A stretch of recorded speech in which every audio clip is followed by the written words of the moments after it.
For Laken Riley, Ruby Garcia, and the countless Americans who have died from fentanyl, the Senate must hold a full impeachment trial of Secretary Alejandro Mayorkas.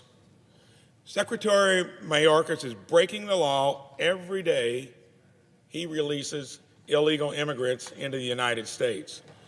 The Department of Homeland Security is required under law to detain these immigrants. Biden and Mayorkas' catch and release policy releases illegal aliens into the U.S.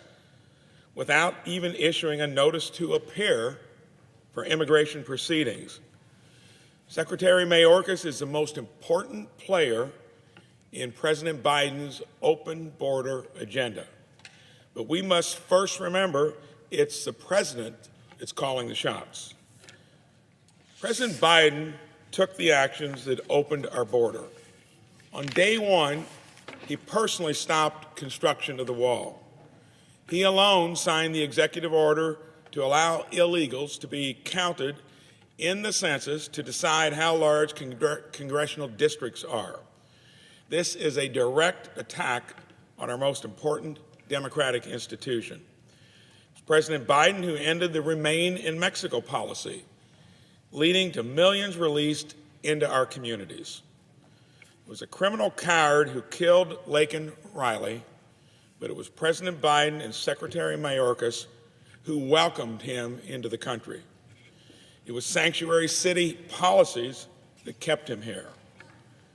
Laken Riley's death was a complete failure of our government to protect our own citizens, and yet not one person has lost a job due to it. It's no wonder President Biden's allies want to sweep this impeachment under the rug and break the rules of the Senate by failing to hold an impeachment trial. Every senator must stand up for the American people and vote down the motion to kill the impeachment trial. The American people deserve to hear the truth of how President Joe Biden opened their country's borders to the world and the American lives lost because of it. I will be voting to hold a full impeachment trial of Secretary Alejandro Mayorkas. If a full trial does not happen, he has clearly lost the faith of the American people to protect our borders, and he should resign immediately. And President Biden should be held accountable by the American public this November. I yield the floor.